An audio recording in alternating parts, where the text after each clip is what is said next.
there, and welcome back to my mini Mahler Festival series. This is day 4 of my mini Mahler Festival horn excerpts, and it is also day 51 of this 100 days of practice, quarantine concerts. So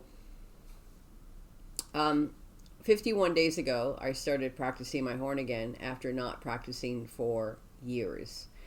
And today I'm kind of frustrated because I was listening to the beautiful performance of Mahler 3 last night and just in wonder of how well these horn players are playing. But also really by practicing the parts today, I'm confronted with the fact of how much work it takes to stay in shape. And I'm really worried about these COVID times for the future of orchestras, but most importantly, the future of brass players in the world, and horn players and trumpets especially. Because if you don't have a daily schedule of knowing that you have a concert and you have to practice for that concert every week, you have new repertoire and you have to be constantly in shape and perform, and the rehearsals and then the concert, 1 or 2 concerts, you have to be in incredible top shape. You're a top athlete when you are a professional musician, professional horn player. Let's talk in the sense of being a horn player.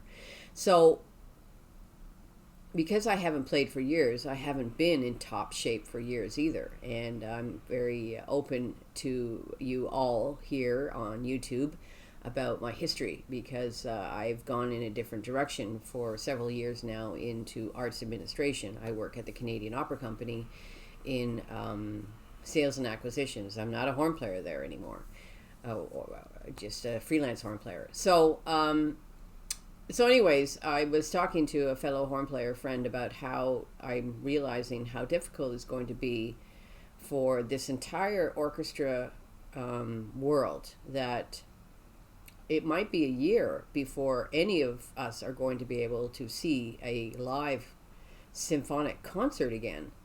And what about all these musicians that are in these orchestras? How are they on a daily basis staying in shape? So somebody, I don't know who started this hashtag 100 days of practice. It's certainly a good incentive for those professional players to try and keep on practicing. But what's missing when you're practicing at home is that live adrenaline you have when you're performing live in a concert. It's not the same as playing at home. It's not the same as recording a YouTube video for what I'm doing here. Because if I don't like the performance, I just re-record it. But when you're playing a concert, there are no takebacks. No takebacks with a concert. And so there's an incredible amount of pressure when you're a horn player to play note perfect. I remember Sarah Willis saying once at one of her master classes, you don't practice for 1 day, you notice. You don't practice for 2 days, your colleagues notice. You don't practice for 3 days, the audience notices. And it's absolutely true. It's a high performance sport to be a horn player. Other orchestral instruments included, but I'm going to talk in horn player world. And so I'm very worried with the COVID-19 times, whether or not there are going to be musicians that are going to have a real struggle when they get back to work. Not if, but when they get back to work. That it's going to be a long road to recovery, to get back to your original chops. So performing live on stage. When I studied with Adriaan van Woudenberg at the Symphony Conservatorium in Amsterdam, I remember him saying to me, treat every time you practice at home as a concert. So when you're rehearsing your pieces for a concert situation, treat every time you practice, every rehearsal as a concert, so that when you play the concert, it feels normal to you. It feels like, oh, I've already practiced this so many times, and it feels like a concert, and you have a little bit less stress. But every horn player on earth gets nervous when they perform. And there are, I remember seeing a series with the Concertgebouw series, they were talking, Pauline Wering-Gozen, or Pauline Gozen, I think. She was talking about the stress of playing the horn with the Concertgebouw, and the Concertgebouw actually has therapists that you can go and talk to about techniques, to learn some techniques about how to relieve the stress of playing. It's a very high stressful situation to play with an orchestra, a professional orchestra. If it's New York Philharmonic, if it's Philadelphia, if it's Toronto Symphony, if it's the Amsterdam Concertgebouw, it's the Vienna Philharmonic, it's very stressful. And there's a burnout rate, a high burnout rate for first horn players especially, and because of the stress. Because you are your own worst critic, but the people beside you are critics too, that are listening to you. And so it's tough. It's very, very high pressure position to play in a professional orchestra. So anyways, getting back to a lighter topic, today I'm going to be playing a few excerpts from Mahler's Fourth Symphony, which starts with some beautiful bells, the sleigh bells from a horse, and how the piece starts.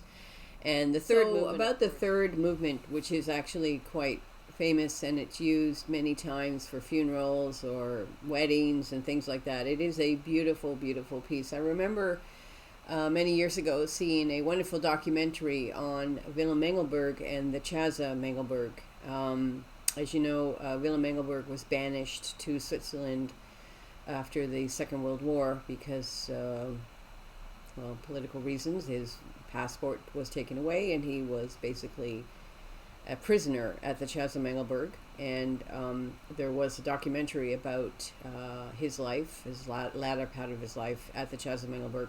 He died there at the Chaza Mengelberg in Switzerland.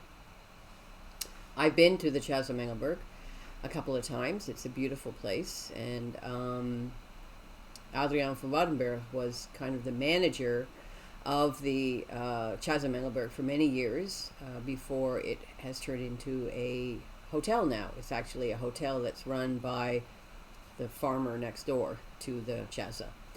And many Concertgebouw, older Concertgebouw members have been to the Chaza Mengelberg and think about it fondly. It's a fantastic place to visit. But anyway, this third movement was played as a background music for this documentary because he passed away and died in the Chaza Mengelberg in Switzerland. And Mahler said that it reminded him of his mother's smile, the third movement. And the beginning of the movement, you have a tender melody that appears in the cello, and then the second, a sort of beautiful melancholy line by the oboe, and the two alternate, building into a heart-wrenching climax before dying away. The horn has a small role in this movement as well. I play a little piece, a little solo from the third movement as well. But anyway, I'm really glad that you joined me today. I'm very much enjoying playing for everybody and playing mostly for myself and getting back into shape. The music of Mahler is wonderful to play. It is very challenging, and it is very beautiful to play, and hopefully I can continue doing this. So tomorrow is Mahler 5 with the big horn obbligato part. It's going to be very challenging to get that up, but we'll just keep on going. Again, my best friend, I was just talking to her earlier, she said, Wendy, you're doing these videos for yourself to make sure that you stay on track. Very similar to my journey of my weight loss, that I stay on track with that, and I'm staying on track with keeping in shape as a horn player. So thanks for joining me today. Enjoy the Mahler, and don't forget to watch the actual Mahler YouTube performance that will be on the Mahler Festival online YouTube channel. And there's some great documentaries as well that are also on the YouTube channel. And just wonderful to be reunited with Mahler. So thanks again for joining me here in Toronto, and have a great day. Bye-bye.